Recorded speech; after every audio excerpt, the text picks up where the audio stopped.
Hey, hello students, good evening to all of you। और आज का जो बहुत इंपॉर्टेंट सेशन चल रहा है ये 12th क्लास का जो है हमारा जो चैप्टर जो चल रहा है डेटाबेस और एंड एसक्यूएल को लेकर के पढ़ा रहे हैं आज का क्लास। तो आज हम लोग बात करने वाले हैं डेटाबेस को लेकर के कि डेटाबेस होता क्या है, एसक्यूएल क्या होता है। तो फर्स्ट तो हम आपके सामने जो है डेटाबेस को क्लियर करेंगे, देन कुछ दिनों के बाद जो है एसक्यूएल के जब ऊपर आएंगे तो उसको क्लियर करेंगे। ऐसे थोड़ा बहुत आपको हम समरी बता कर ही छोड़ेंगे ताकि आपके दिमाग में कोई कंफ्यूजन ना पनपता रहे। तो आइए स्टार्ट करते हैं। तो जैसा कि आप जानते हैं कि आप 5, 6, 7, 8, 9 या कहीं कहीं ना कहीं कभी तो कभी पढ़े होंगे कि डेटा क्या होता है। तो डेटा आपको जैसा पता है कि डेटा एक रॉ फैक्ट्स एंड फिगर्स होता है जिसका कोई माने मीनिंग मतलब कुछ नहीं होता। जब वही डेटा आपस में जब एक ऑर्गेनाइज तरीके से जब जुड़ता है तो एक इंफॉर्मेशन बनाता है, और वही इंफॉर्मेशन जब हम पढ़ते हैं तो हमें नॉलेज होता है। ठीक है। तो यहाँ पे जो है डेटा बेस आप देख रहे होंगे कि यहाँ पे दो तरह का वर्ड जुड़ गया, एक डेटा दूसरा बेस। डेटा डेटा का मतलब तो आपको समझा दिए, लेकिन बेस का मतलब आपको नहीं पता चला। बेस का मतलब एक समझ लो कि एक जगह हो गया जहां पे हम डेटा को स्टोर करके रखते हैं, वो भी एक ऑर्गेनाइज वे में। ठीक है। तो आइए, और हाँ एक बात और कि यहाँ पे लिखा गया बगल में एक एसक्यूएल, यानी जैसा कि आपको कोई सॉफ्टवेयर बनाना रहता है तो आप जावा यूज करते हैं, डॉट नेट यूज करते हो। ठीक है। तो कोई ना कोई प्रोग्रामिंग लैंग्वेज हम यूज करते हैं किसी भी सॉफ्टवेयर को डेवलप करने के लिए। तो ठीक उसी तरीके से हमें अगर डेटाबेस अगर कोई डेवलप करना हो या उसको मैनेज करना हो तो उसके लिए हम यूज करते हैं एक लैंग्वेज जिसका नाम है स्ट्रक्चर्ड क्वेरी लैंग्वेज। ठीक है। ये एक ऐसा लैंग्वेज है जो सिर्फ डेटाबेस के मैनेजमेंट को लेकर के, डेवलपमेंट को लेकर के इसको डेवलप किया गया है। ठीक है। तो आइए, आई होप आपको कुछ समझ में हल्का फुल्का आ ही गया होगा, और नहीं भी आया हो तो आप इस वीडियो को शुरू से लेकर लास्ट तक देखो, आपको सब कुछ क्लियर हो जाएगा। और हम धीरे धीरे सारा हर वो चीज क्लियर करते चलेंगे, और फिर भी अगर कोई दिक्कत लगता है तो आप हमें कमेंट्स कर सकते हो। आपके कमेंट्स को पढ़ करके आपको पक्का रिप्लाई देंगे। आइए तो स्टार्ट करते हैं हम लोग। डेटाबेस जैसा इसका डेफिनेशन हम लिख चुके हैं कि it is a combination of two words. First data which means raw facts and figures, and second base where data is to be stored. यानी डेटा का मतलब ही होता है रॉ फैक्ट्स एंड फिगर्स, कुछ भी हो सकता है। एंड यहाँ पे सेकेंड वर्ड आया था बेस, जिसका मतलब होता है कि डेटा जहाँ पे हम स्टोर करते हैं, मतलब कोई ना कोई एक जगह है। नेक्स्ट बात हो गया यहाँ पे ऑर्गेनाइज कलेक्शन ऑफ डेटा, मतलब जैसे तैसे डेटा हम रख देंगे तो उसको डेटाबेस नहीं बोलने लगेंगे। एक ऐसा एक एक कोई प्रॉपर तरीका होना चाहिए, एक ऑर्गेनाइज तरीका होना चाहिए मेरे पास, जिसके मदद से हम डेटा को स्टोर करके रखेंगे, और वही हमारा टोटल कहलाएगा डेटा बेस। नेक्स्ट बात होता है कि it serves as a base, मतलब एक बेस के जैसा ये सर्व्स करता है, फ्रॉम विच जिससे द डिजायर्ड और मल्टीपल इंफॉर्मेशन, जिससे हम जिस तरह का इंफॉर्मेशन चाहे। अब ऐसा नहीं कि जिस डेटाबेस में मान लीजिए कोई उस तरह का कोई आपका पर्सनल इंफॉर्मेशन नहीं भरे हैं आप, और आप उससे मांगोगे तो कोई भगवान नहीं है कि दे देंगे। ठीक है। उसके अंदर जो भी चीज होगा, ठीक है, हाँ उसमें से आप अगर जो जो चीज डिजायर्ड करते हो ना, तो वो चीज आपको मिल जाएगा। जैसे समझो आप गूगल पे मान लो कोई आप टॉपिक सर्च करते हो, ठीक है, वो टॉपिक जो है वेब सर्वर के पास नहीं है। ठीक है, दुनिया किसी भी वेब सर्वर में वो चीज वो टॉपिक से रिलेटेड कोई बात स्टोर्ड नहीं है, तो वो आप गूगल से चाह करके भी उस चीज पे सर्च नहीं कर पाओगे। ठीक है। तो कुछ यही कहानी है। इधर भी हम वही चीज आपको बताने वाले हैं। ऐसा भी गूगल का जितना सारा जो चीज है ना, वो सब डेटाबेस में ही स्टोर्ड है। ठीक है। और इसी वजह से जो है हम जो जो चीज चाहते हैं उसी को आसानी से डिजायर्ड वे में उस चीज को हम प्राप्त कर लेते हैं गूगल पे कुछ भी सर्च करके। तो आई तो वही चीज यहाँ पे बताया जा रहा है कि उसके अंदर का जो भी चीज है और उसमें से आपका अगर मन करता है कि नहीं ये वाला सिर्फ हमको इन्फॉर्मेशन चाहिए, तो आपके सामने सिर्फ वही इन्फॉर्मेशन आएगी। ठीक है। आप चाहते हो कि एक से अधिक इंफॉर्मेशन मेरे पास सामने दिखे, तो हाँ भाई कर सकते हो इससे, ये कैपेबल है आपको हर वे में। आगे बात हो गया कि डिजायर्ड और multiple information can be retrieve, हम प्राप्त कर सकते हैं। कैसे भाई? तो बाई फर्दर री ऑर्गेनाइजिंग और प्रोसेसिंग द सेम। ठीक है। उसको जो है फर्दर जो है और आगे कुछ उसमें इम्प्रूवमेंट करके, ठीक है, उसमें कुछ प्रोसेसिंग करके। नेक्स्ट बात बढ़ते हैं। यहाँ पे थर्ड हो गया कि इट इज क्रिएटेड और मैनेज बाय अ सिस्टम। ये जो है किसी सिस्टम के थ्रू मैनेज किया जाता है, किसी सिस्टम के थ्रू क्रिएट किया जाता है, जिसको हम लोग बोलते हैं डेटाबेस मैनेजमेंट सिस्टम, जिसको शॉर्ट में आप जानते होंगे DBMS। ठीक है। नेक्स्ट आता है डीबीएमएस का, जिसका फुल फॉर्म होता है डेटाबेस मैनेजमेंट सिस्टम, और कलेक्शन ऑफ डेटा। जो डीबीएमएस होता है क्या होता है, कलेक्शन ऑफ डेटा, डेटाबेस होता है और डेटाबेस फाइल होता है इन एन ऑटोमेटेड वे, ठीक है, एक ऑर्गेनाइज तरीके से होता है, वो अरेंज होता है। फिर बात होता है कि nowadays organisation are realising the importance. अभी के टाइम में पता है कि पहले के टाइम में जब जब लोग रजिस्टर पे काम करते थे, पेन के थ्रू काम करते थे, रजिस्टर बहुत दिन रखे रखे उसमें कीट लग जाता था, पन्ना उसका चढ़ जाता था, खत्म हो जाता था, फट जाता था, पानी पड़ के खराब, कहीं चूहा उतर देता था, तो ये बहुत सारा प्रॉब्लम होता था। या मान लीजिए बहुत बड़ा, अगर एक बहुत 10-12 की तादाद में अगर आपके पास रजिस्टर तैयार अगर हो गया किसी इंफॉर्मेशन को लेकर के, और उस इंफॉर्मेशन को लेकर के अगर आपको कहीं जाना है, अर्जेंट है, तो दैट टाइम जो है ना, दैट टाइम जो है आप क्या, उस टाइम बहुत ज्यादा ये प्रॉब्लम होने लगता था कि भाई इतना बड़ा रजिस्टर, इतना सारा चीज कैसे लेके जाएंगे। तो लोग गाड़ी पे रख करके, बैलगाड़ी से, मतलब बहुत सारा दिक्कत होता था पहले के लोगों को अपने डेटा को सुरक्षित रखना। ठीक है, कोई भी लेकर के उसको फाड़ सकता था, कुछ भी कर सकता था। लेकिन आज का जो समय है, आज का जो ये डिजिटल जो टाइम है, ये तभी हो पाया जब से डीबीएमएस हो पाया। इसके इसके मदद से आज वो पेपरलेस काम हो रहा है हर जगह पे। ठीक है, आज हम आपके सामने कंप्यूटर भी पढ़ा रहे हैं, तो आज ये डीबीएमएस का ही चमत्कार है कुछ। ठीक है, या जो हम ये सब जो टाइप किए, सेव कर रहे हैं हम, ये सब कहाँ सेव हो रहा है, ये इसका डेटाबेस बना हुआ है, वहीं पे जाकर के सारा इन्फॉर्मेशन इसके सॉफ्टवेयर में सेव होते रहता है।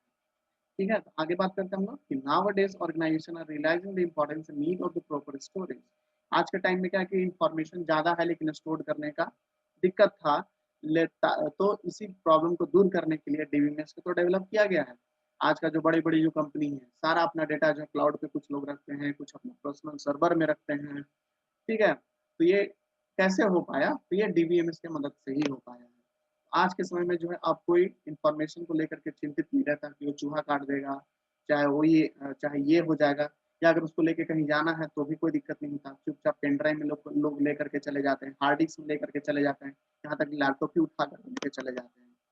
ठीक है, या फिर क्लाउड पे डाल दिए तो वो पब्लिक हो गया, वर्ल्ड वाइड वेब पे जहाँ गया है, मतलब इंटरनेट पे जब चला गया, अपलोडेड हो गया, उसको लोग कहीं से भी वेबसाइट की मदद से उसको क्या कर सकते हैं, एक्सेस कर सकते हैं। तो बहुत सारा आज हमारे अभी के टाइम में हमारे पास ये सॉल्यूशन है, किसी भी आपने इंफॉर्मेशन को लेकर के उसको अरेंज करके रखना, सिक्योरिटी देना, सब कुछ। तो देखिए बात हो गया need of the proper storage. तो आज के टाइम में ज्यादा डेटा होने की वजह से उसका जरूरत हो गया है अच्छे से स्टोर करके रखना। And manipulation of the data, उसके ऊपर कुछ मैनिपुलेशन भी करना, जैसे एडिटिंग करना, डिलीट करना। हो सकता है कि कल के डेट में जैसे मान लीजिए किसी कंपनी में आप काम करते हो, उस कंपनी को आप छोड़ दिए, तो जब ज्वाइन किए थे तब उस टाइम आपका डेटा चला गया वहां पे, जब आप लीव कर दिए तो वहां से डेटा का आपका कोई मतलब नहीं, तो उसको डिलीट भी करना जरूरी था। ठीक है, तो वो क्या लोग कर सकते हैं, मतलब इसके मदद से जो है लोग कोई भी कुछ भी जो है बिना कोई भी ज्यादा ओवर प्रॉब्लम गेन किए हुए ही आसानी से ये मैनेजमेंट हो जाता है अपने as the feel that the relevant information on time it and it is the key of the good decision making. इसमें जो हम जल्दी से, आसानी से और एक सही सही डिसीजन भी ले पाते हैं डीबीएमएस की मदद से। And as we know that good decision making is the key to success for any organization। और अगर आप सही डिसीजन लेते हो, अगर आपका कोई कंपनी चल रहा है और हर कंपनी में जो है एक एक्यूरेट डेटा आ रहा है या एक्यूरेट डेटा जा रहा है, और आप अपने कंपनी को एक अच्छे डेटाबेस की मदद से आप मैनेजमेंट कर रहे हो उसको, ठीक है, एक अच्छे तरीके से ऑर्गेनाइज वे में आप अपने सारे इंफॉर्मेशन को आप रख रहे हैं, सब कुछ। ठीक है, तो ये आपके कंपनी के ग्रोथ के लिए हेल्पफुल होगा। तो इसीलिए जो है बोला गया है कि जो डेटाबेस जो है, इसके मदद से हम एक अच्छा खासा डिसीजन ले सकते हैं। और आपको पता ही है कि एक सही डिसीजन जो होता है हमारे सक्सेस का रास्ता होता है। ठीक है, तो उसी तरीके से किसी कंपनी के लिए डिसीजन जो होगा उसके ऑर्गेनाइजेशन को ग्रोथ के लिए होगा। तो ये बहुत ही इंपॉर्टेंट है। अच्छा, आप कहानी एक जानते होंगे कि आखिर भला जरूरत क्यों पड़ा भाई ये डेटाबेस लाने का, कंप्यूटर का जरूरत क्यों पड़ा, क्यों आया ये सब। तो आपको पता है भली भांति कि पहले के लोग बहुत ऑब्स्टिकल से काम करते थे लोग। ठीक है, अगर कोई इन्फॉर्मेशन ही भेजना हो तो लोग परेशान रहते थे कि कैसे जाएगा। ठीक है, किसी का मान लो बहुत दूर घर है, ठीक है, 2-4 हजार मतलब 2000 तो नहीं बोल सकता, तो 250-200 किलोमीटर के रेंज में यहाँ से रांची कोई रहता है, आप यहाँ पे हो, तो इन्फॉर्मेशन अगर कोई भेजना हो तो बहुत दिक्कत होता था। तो लोग पहले चिट्ठी लिखा करते थे, बहुत सारा प्रॉब्लम होता था, उनको झेलना पड़ता था।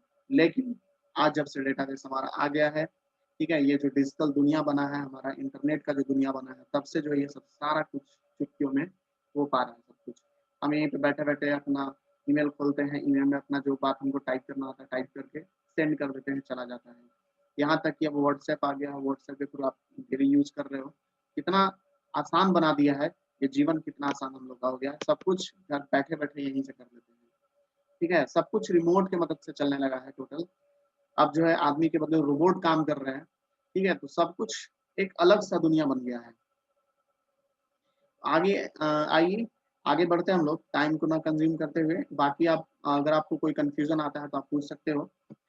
अब यहाँ पे वर्ड आ गया डीबीएमएस, ठीक है।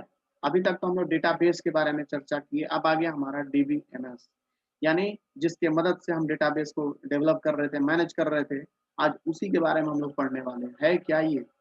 तो पहला तो फुल फॉर्म याद हो गया होगा कि डेटाबेस का फुल फॉर्म जो होता है डेटाबेस मैनेजमेंट सिस्टम होता है। और नेक्स्ट यहाँ पे लाइन अगर आता है, it is A computerised record keeping system whose purpose is to be manage the data and make it available as per the requirement। बात हो गया कि ये जो है कंप्यूटराइज रिकॉर्ड है, ये कोई पेज पेन पेपर से लिखा हुआ चीज नहीं होता, ठीक है। ये कंप्यूटराइज रिकॉर्ड है, मतलब कंप्यूटर के अंदर में ये बनता है। जो कंप्यूटराइज रिकॉर्ड है कीपिंग सिस्टम, ये सिस्टम उस चीज को रखता है whose purpose, जिसका उद्देश्य है टू मैनेज द डेटा, ठीक है। जिस सिस्टम का उद्देश्य है कि हमको डेटा का मैनेजमेंट करना है एंड मेक इट अवेलेबल, और उसको अवेलेबल भी करवाना है एज पर द रिक्वायरमेंट, जैसा जब जब यूजर मांगे हमसे तब उसको अवेलेबल भी करना है। तो इसीलिए जो है डीबीएमएस हमारा एक कंप्यूटराइज रिकॉर्ड है, और इसके मदद से हम जब चाहते हैं तब अपने डेटा को देख पाते हैं। गूगल पे तो बहुत सारा चीज हम अपना डाल करके रखे हुए हैं, हम जहाँ जाते चलते फिरते तुरंत गूगल पे सर्च कर लिए, हमको मिल जाता है। तो क्या ये कैसे पॉसिबल हो पाया? तो आज ये डीबीएमएस की मदद से ही पॉसिबल हो पाया, ठीक है। आगे हम आपको एक चीज पढ़ाएंगे आरडीबीएमएस, जिसका फुल फॉर्म होता है रिलेशनल डेटाबेस मैनेजमेंट सिस्टम। लेकिन तब तक जो है अभी आपको पैसेंस रखना होगा, हम उस टॉपिक को आगे बहुत जल्द लेकर के आएंगे। तब तक इस चीज को समझते हैं हम लोग डीबीएमएस के बारे में। तो पहला लाइन तो क्लियर हो गया। सेकेंड लाइन अगर हम पढ़ के समझाते हैं आपको, it can be refer to as a digital filing system. ये जो जैसा कि फाइल हम लोग बनाते थे ना, ये क्या बोलते हैं, रजिस्टर होता था मेरे पास, मोटा मोटा फाइल होता था, बांध करके अंदर बहुत सारे डॉक्यूमेंट्स रखते थे, ठीक है, सेफली पेज में पैक करके ताला मार करके रखते थे। आज भी लोग रखते हैं, ऐसा नहीं है। तो लेकिन ये ऐसा कुछ नहीं है, इसमें जो है ये डीबीएमएस की मदद से हम वही काम कर सकते हैं, लेकिन इसमें कोई हम ये फिजिकल कोई लॉकिंग नहीं करेंगे, चाबी अपने पास रखेंगे, ताला लगा रहे हैं, ऐसा कुछ नहीं होगा ना। मेरे पास कोई गोदरेज होगा, आज सब कुछ होगा वो डिजिटली होगा, ठीक है, क्लाउड के ऊपर होगा, कोई मेमोरी कार्ड में रख सकते हैं, हम उसको लॉक करके रखेंगे, पासवर्ड दे करके रखेंगे, आप ऐसा कर सकते हैं, ठीक है। तो एक डिजिटल है, मतलब एक सॉफ्टवेयर का दुनिया है, सॉफ्टवेयर की मदद से ही एक सॉफ्टवेयर मोड में अपने उसी फाइल को हम, उसी फाइल की इंफॉर्मेशन को हम स्टोर करके रख सकते हैं। नेक्स्ट बात होता है कि इट इज ए पैकेज, एक पैकेज है दैट इनेबल्स द यूजर्स, जो यूजर्स को इनेबल करता है टू स्टोर, क्या करने के लिए, स्टोर करने के लिए, मॉडिफाई करने के लिए, प्रॉपर्ली मेंटेन करने के लिए, किसको, तो भाई डेटाबेस को। And that helps to extract, और मदद भी करता है निकाल, एक्सट्रैक्ट करने का मतलब होता है निकालना, डेटा को निकालना, यूजफुल इंफॉर्मेशन, और फ्रॉम द डेटाबेस, कहाँ से भाई, तो डेटाबेस से, एज एंड व्हेन रिक्वायर्ड, जब हमको जरूरत पड़ेगा तब। नेक्स्ट बात करते हैं, it is software design together handle and process the information. ये एक सॉफ्टवेयर है जिसको डिजाइन किया गया है, it is software design together handle and process the information. ये एक सॉफ्टवेयर है जिसको डिजाइन किया गया है ये गैदर इंफॉर्मेशन को गैदर करना, उसको हैंडल करना, और उसको फिर प्रोसेस करना। नेक्स्ट बात आता है, it manipulates different information in such a way that, मतलब ये जो है ये इंफॉर्मेशन को मैनिपुलेट करता है इस तरीके से कि helps to analyse the data, data का एनालिसिस में, जैसे मान लो होता क्या है कि एक हम कॉपी ले लिए, ठीक है, कॉपी में बहुत सारा चीज लिख दिए, अब उसमें से कोई बोला कि शुरू से लेकर के उसका लास्ट पेज तक सब कुछ बहुत कुछ भरा हुआ है, आप कोई बोला कि इसमें से जो है ये चीज कोई हिसाब किताब करो, कैलकुलेशन करो, या कहाँ मेरा ये बढ़ हमारा कंपनी का क्या ग्रोथ हो रहा है, क्या नहीं हो रहा है, तो एक उसके थ्रू जो है देख पाना थोड़ा सा डिफिकल्ट होता था कि हाँ भाई इस मंथ में कितना आया, उस मंथ में कितना गया, ये सब सारा हम लोग देखते थे। एक फिर पेज से नया पेज बनाते थे, फिर उसके ऊपर देखते थे कि हाँ किस मंथ में कितना ग्रोथ हो रहा है, क्या हो रहा है, क्या नहीं हो रहा है, तो सारा डेटा उतना कर करके तब हम एनालिसिस करते थे। लेकिन ये ग्राफिकली पूरा दे देता है, ठीक है, फीचर देता है जिसके मदद से आसानी से हम अपने डेटा का एनालिसिस कंप्यूटर लैपटॉप की मदद से कर पाते हैं।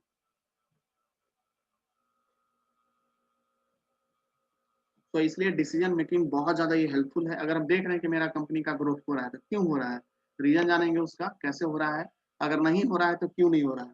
तो ये तभी होगा जब आप उस चीज को के ऊपर एनालिसिस करिएगा तब। तो ये करेंगे कैसे आप, तो सामने अगर एक ऑर्गेनाइज तरीके से आपके सामने इंफॉर्मेशन होगा तभी। क्या आप ऐसे भी सोच लो कि मान लो कोई आपके पास प्रॉब्लम आ गया है और उस प्रॉब्लम का मतलब रियलिटी में है क्या प्रॉब्लम ये पता ही नहीं आपको, तो डिसीजन कैसे लोगे कि करना क्या है, उस प्रॉब्लम का सोल्यूशन करना क्या है। ठीक है, तो इसीलिए जो है ये डीबीएमएस जो है हमारा काफी हेल्पफुल हो जाता है कि अगर कोई चीज है उस तरह का इंफॉर्मेशन जो हमको डायरेक्टली ऐसे समझ में नहीं आ रहा पेज के ऊपर, तो जब वो चीज स्टोर्ड रहेगा डीबीएमएस में तो वो आपको एक ऑर्गेनाइज तरीके से शो अप करेगा, देख सकते हैं खुद से भी। नेक्स्ट बात, it perform the task of the maintaining database. ठीक है, ये डेटाबेस को मेंटेन करने के लिए जो है इसको यूज किया जाता है, सो दैट ताकि द इंफॉर्मेशन रेडली अवेलेबल, ताकि जो है हमारा जो इंफॉर्मेशन है वो उसको हम अच्छे से पढ़ सके, ठीक है, साफ सुथरा रह सके, क्लियर रहे। It helps to manage the data of different sectors. ठीक है, ये जो है हर तरह के सेक्टर में ये मदद करता है, हर तरह के सेक्टर के इंफॉर्मेशन को मदद करता है। जैसे कोई मान लीजिए बैंक है, बैंक में जो इंफॉर्मेशन है उसके इंफॉर्मेशन को भी मैनेज करने में डीबीएमएस बहुत ही अहम अहम भूमिका निभाता है। कॉर्पोरेट कोई हो, कोई रेलवे वाले हो, या कोई एयरलाइंस हो, यूनिवर्सिटीज हो, हॉस्पिटल हो, स्पेस एक्सप्लोरेशन हो, या और कुछ भी हो, हर जगह ये तैयार होता है अपना योगदान देने में। नेक्स्ट बात होता है यहाँ पे कि जो डीबीएमएस हमारा, ठीक है, इसको बनाया गया है बनाया गया है क्या, क्यों भाई, इसको इसलिए यूज किया जाता है, इसको इसलिए बनाया गया है ताकि हम डेटाबेस को बना सके, and also to manage the database, और अपने डेटाबेस को मैनेज भी कर सके। कैसे भाई, इन डिफरेंट वेज, बहुत सारे तरीके हैं। जैसे जैसे आपके सामने पहला है एडिंग न्यू रिकॉर्ड्स। जैसे मान लीजिए कोई डेटाबेस आप बनाते हैं तो उसमें कुछ ना कुछ तो रखेंगे ना भाई, डेटा को स्टोर करने के लिए आप जब डिजाइन किया उसको तो भाई उसमें तो कुछ ना कुछ डेटा रखना पड़ेगा, तो किसी डेटा को हम स्टोर करके रख सकते हैं। कोई एडिटिंग डेटा, मतलब किसी भी जो पहले से जो डेटा उसमें है तो उसको हम एडिट भी कर सकते हैं। ऐसा नहीं होगा कि उसको फाड़ करके फेंकना है पेज के जैसा, कि पेज में एक बार लिख दिए अब वो पेज खराब हो गया उसको फाड़ करके फेंक दो, फिर से नया पेज में लिखेंगे। तो ऐसा कुछ इसमें नहीं है, आप उसके अंदर का ही डेटा को तुरंत एडिट कर सकते हैं। नेक्स्ट हो गया रिमूविंग अनवांटेड डेटा। मान लो डुप्लीकेट डेटा उसमें आ गया फालतू का, जिसका जरूरत ही नहीं है आपको, तो उस डेटा को आप हटा भी सकते हैं। Sorting data either in ascending और डिसेंडिंग ऑर्डर। इसमें ये भी दे दिया है सुविधा कि आप अपने डेटा को चाहते हो कि असेंडिंग ऑर्डर में रखें तो रख सकते हो, डिसेंडिंग ऑर्डर में रखना चाहते हो तो डिसेंडिंग ऑर्डर में भी रख सकते हो। ठीक है, तो हर तरीके से अवेलेबल आपके लिए। नेक्स्ट हो गया कि extracting the database on queries. जो डेटाबेस है उसको जो एक्सेस किया जाता है वो किसके मदद से, तो क्वेरी के मदद से। ठीक है, क्वेरी की मदद से उसके डेटा को एक्सेस किया जाता है। नेक्स्ट हो गया व्यूइंग डेटा। डेटा को हम देख सकते हैं, जनरेटिंग रिपोर्ट्स, रिपोर्ट्स निकाल सकते हैं, परफॉर्मिंग कैलकुलेशन ऑन इट, और इसके ऊपर कोई अगर कैलकुलेशन वगैरह है तो भी हम कर कर सकते हैं। ठीक है, आगे बढ़े।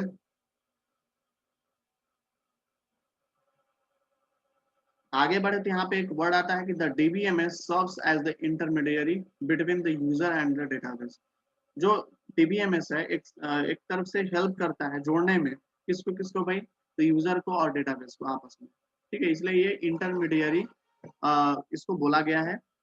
फिर बात हो गया कि इसका कुछ एग्जाम्पल है डीबीएमएस पैकेज का, डीबीएमएस सॉफ्टवेयर का कुछ एग्जाम्पल, जैसे माई एसक्यूएल होता है, दूसरा ओरेकल है, एमएस एक्सेस है, साइवेश है, डीबेस है, फॉक्स प्रो है, ओपन ऑफिस बेस है, ये सब तमाम वो सॉफ्टवेयर हैं जिनके मदद से हम लोग डेटाबेस को मैनेज करते हैं, क्रिएट करते हैं। लास्ट हो गया कि the person having centralised control, एक ऐसा आदमी जिसके पास पूरा सेंट्रलाइज कंट्रोल होता है ओवर द डेटाबेस सिस्टम, जो पूरा जो सिस्टम है उसके सारे डेटा के ऊपर, पूरा डेटाबेस के ऊपर जिसका कंट्रोल होता है, उसको हम लोग बोलते हैं डेटाबेस एडमिनिस्ट्रेटर। अब ये जो डेटाबेस एडमिनिस्ट्रेटर है, तो ये कोई अरे गैर आदमी कोई नहीं बन सकता, ठीक है। उसको उससे बनने के लिए ठीक आपके पास नॉलेज होना चाहिए, एक बहुत बेहतर नॉलेज होना चाहिए कंप्यूटर के फील्ड में, ठीक है, तभी जाकर के वो डेटाबेस एडमिनिस्ट्रेटर बन सकता है। तो वही बात हो गई, database administrator is an IT expert, expert होता है जो रिस्पॉन्सिबल होता है किस लिए भाई, तो टेक्निकल ऑपरेशन को लेकर एंड अरेंजमेंट ऑफ डेटाबेस, और डेटाबेस को अरेंज करके रखने में। समझ में आया?